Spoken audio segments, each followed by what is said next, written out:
I love you. Such simple words. Or are they?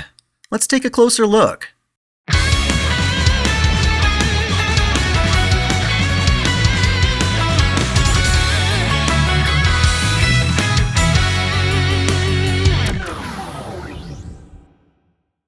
Welcome back to Otaku Daikun. Today's topic, the Netflix dub of Neon Genesis Evangelion.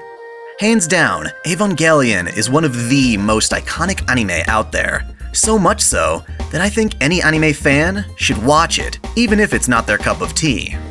Conveniently, Netflix just recently released the entire show and movie on their streaming platform in HD, so you really have no excuse not to watch it. That said, there's been a lot of salt about this release from the get-go. For one, they redubbed the entire thing, going so far as to recast all the roles, despite the original cast, released by ADV Films, being quite memorable in the hearts of old-school fans like me. So yeah, that sucks, I guess. But after watching the show again, I've noticed the new voice actors do a fantastic job. Many of them pay homage to their previous English actors, and it's pretty apparent. Furthermore, as great as ADV did with the show originally, it screwed some things up. I seem to recall them accidentally calling Hangy Boy in Nerve's basement Adam instead of Lilith. That alone kinda justifies Netflix's desire to create their own localized version. After all, back in the day, ADV took a lot of creative liberties with the script. Nothing quite so horrifying as Jamie Marchi adding politics into Dragon Maid, but they did add swear words and colloquialisms that didn't exist. More modern dubs, especially the ones done in California, tend to be a lot more accurate than they were in the 90s and early 2000s. All that considered, please don't write off the Netflix release on account of the new voices. As far as I'm concerned, it's a great excuse to watch it all again, if not just to see how the new actors handle these iconic roles. One bummer, however, is that the show's North American regions don't get to hear the classic "Fly Me to the Moon" credit sequence. Basically, Netflix was too stingy to pay the extra cash to get worldwide streaming rights for that particular song. It's pathetic, really. That said, the fact that Netflix encourages skipping the credits in favor of binging makes it a little easier to get over. Go look up the credits on YouTube and you'll get the experience. But you all know none of what I just said is the real issue here. Spoiler warnings. That's right. Many longtime fans of Neon Genesis Evangelion have accused Netflix of straightwashing the homosexual framing of Kaworu and Shinji, mocking the new translation for changing Kaworu's confession of love to a confession of like. They're calling it censorship, and for once, I actually don't think this is the case at all. Please bear with me as we take a look into this issue more closely than I've seen my own social media colleagues cover the topic.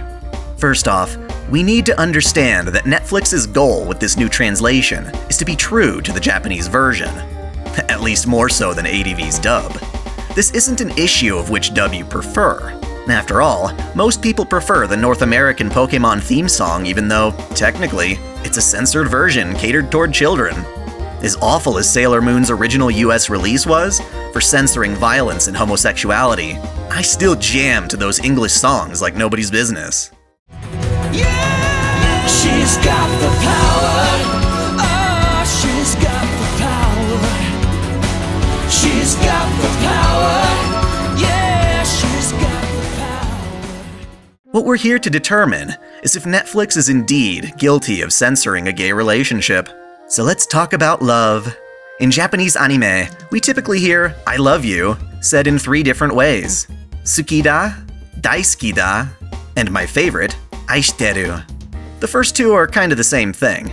Tsuki basically translates to like, one's favorite, or love. In that regard, it's pretty broad. We can say Tsuki to refer to liking both things and people. When we talk about the things we love in English, it falls into the same connotation. Do you really love the lamp, or are you just saying it because you saw it? I love lamp. I love lamp. Daisuki is basically big ski, so I really like it, or I really love it. Honestly, it comes off as a tad more childish sometimes, but regardless, the two terms are used almost interchangeably. Now, contrary to what fan service might tell you, the Japanese are a very humble and modest people. They often avoid direct confrontations and blunt speech.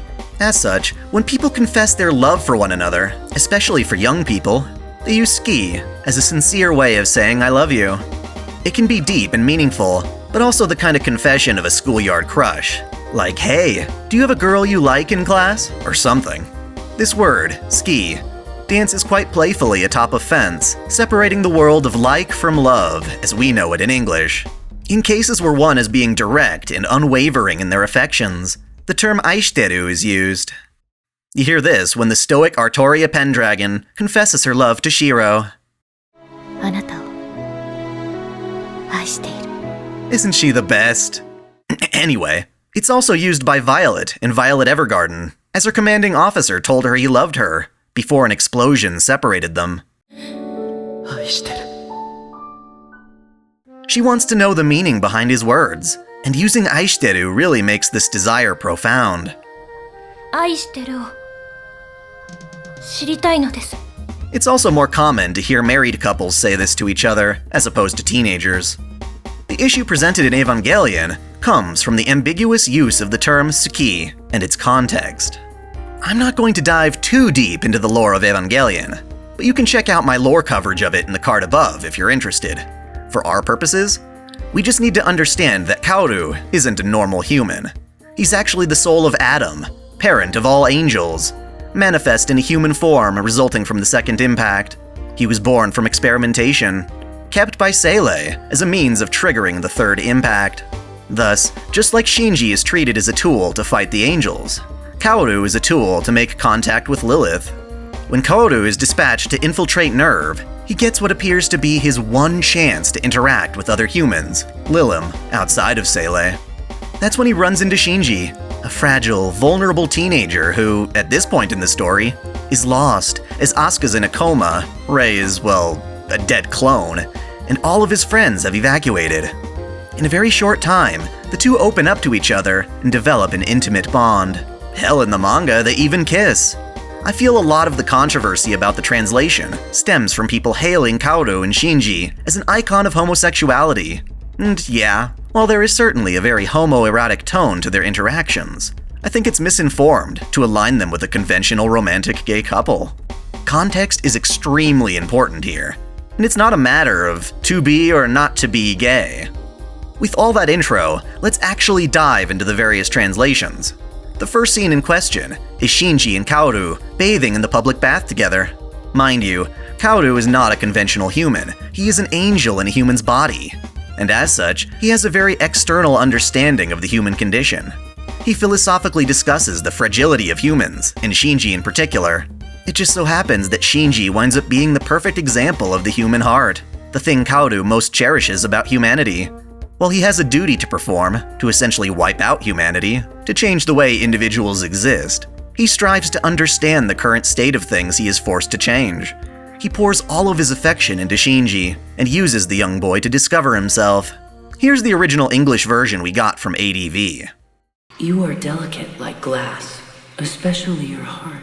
I am? Yes, and worth earning my empathy. Empathy? I'm saying I love you.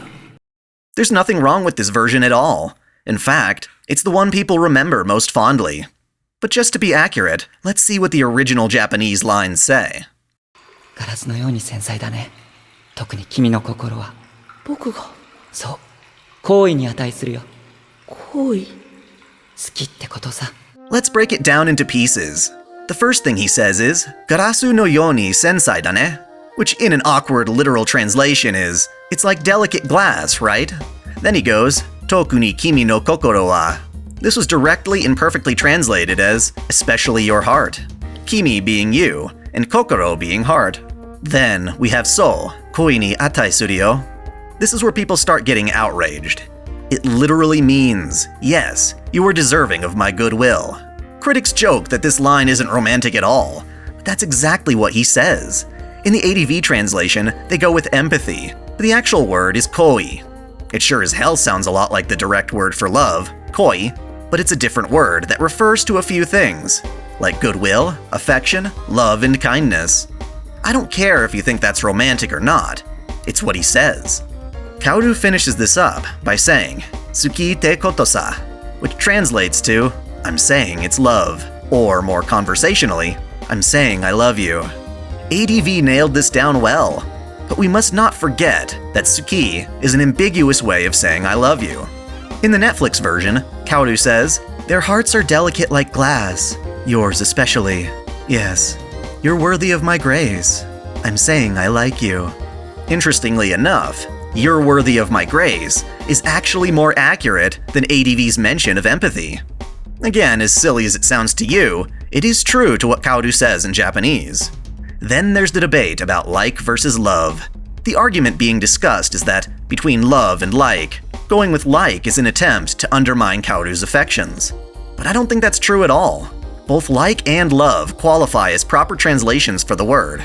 Thus, what we're left to judge is not the word itself, but the way it's delivered by the actors. And believe it or not, all three versions have the same vocal nuance. Whatever it is that Kaworu feels, it's spoken with the same emotional tone. Later on, Shinji repeats Kaworu's words, and the translations carry over too. Here's the ADV clip. Kaworu said that he loved me. I've never felt such kindness before.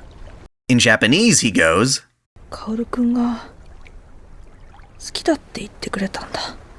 僕のこと。 Kaworu-kun ga establishes Kaworu as the subject of the sentence. Suki datte ite kuretan da translates roughly to, he spoke of his love, still using ski, mind you, and ends with boku no koto, reiterating that Kaworu is specifying his feelings for Shinji. The Netflix version finesses the order of delivery a bit, but still reiterates what was said in the bathhouse. Kaworu said I was worthy of his grace. That was the first time someone told me they liked me. The Japanese version doesn't repeat the whole grace line, but the Netflix version still mentions being liked as a translation of ski. The two translations are more or less correct, minus the arbitrary interpretation of ski. It's arbitrary since all three actors have similar vocal performances. Do these translations really change the meaning of their relationship? Not to me. The words like and love can only convey so much. Whichever one you choose, it's clear that Kaworu's affections for Shinji are unique and not easily characterized by language alone. We absolutely must consider his tone of voice, his body language, and overall behavior, none of which were any different in any version. Also, he's not completely in touch with human customs and is expressing something notably different than a typical romantic crush. Similarly, Shinji's feelings aren't that of a guy looking for a relationship either. He's seeking approval, someone who cares that he exists for who he is, and not what he can do for them. When he's forced to kill Kaworu to save humanity, he feels betrayed in the same way as his father had betrayed him. That's not inherently romantic. Don't read too deep into that. All I'm trying to say is that whatever their relationship is, as complex and profound as we know it to be, the Netflix translation doesn't make it any more or less gay than the Japanese version. What does kinda bug me about this is that the same people saying this is censorship prefer the times when ADV's dub wasn't accurate to begin with. Case in point, after Shinji kills Kaworu, he goes into a panic, desperately seeking help and affection. He goes to Asuka, still in a coma in the hospital, and tries to wake her up. He yanks on her and gets a glimpse of her exposed breasts. Being the adolescent boy he is, he gets sexual urges and busts a nut to her unconscious body. Looking at his jizz-covered hand, Shinji says, I'm so fucked up.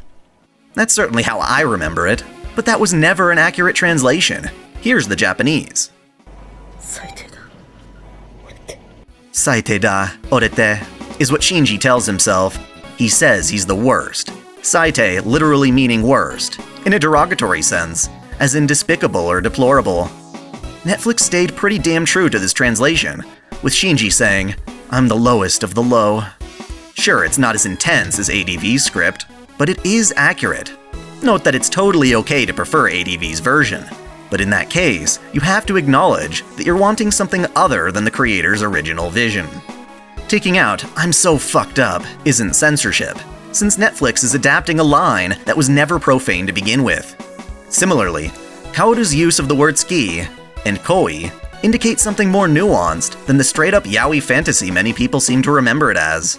At the end of the day, Netflix was more interested in doing the original Japanese version justice than it was in catering to our collective nostalgia. You don't have to like it, but it's not censorship. It's not straight-washing. Given all the LGBT content on Netflix in the first place, I really don't think they share the same conservatism of old-school companies like 4Kids and Deke. If there's anything to genuinely complain about, it's the lack of Fly Me to the Moon, because they didn't think the song was worth the extra moolah. Cough it up, Netflix. Thanks for watching. If you enjoy this channel, help me beat the algorithm by liking, commenting, and sharing the video, subscribing to Otaku Daikun, and most of all, smashing that notification bell as if it were your waifu. That way you'll never miss out on all of my anime content, lore videos, live streams, and Holy Waifu Wars polls. My vids are struggling to get featured, so that bell is absolutely critical.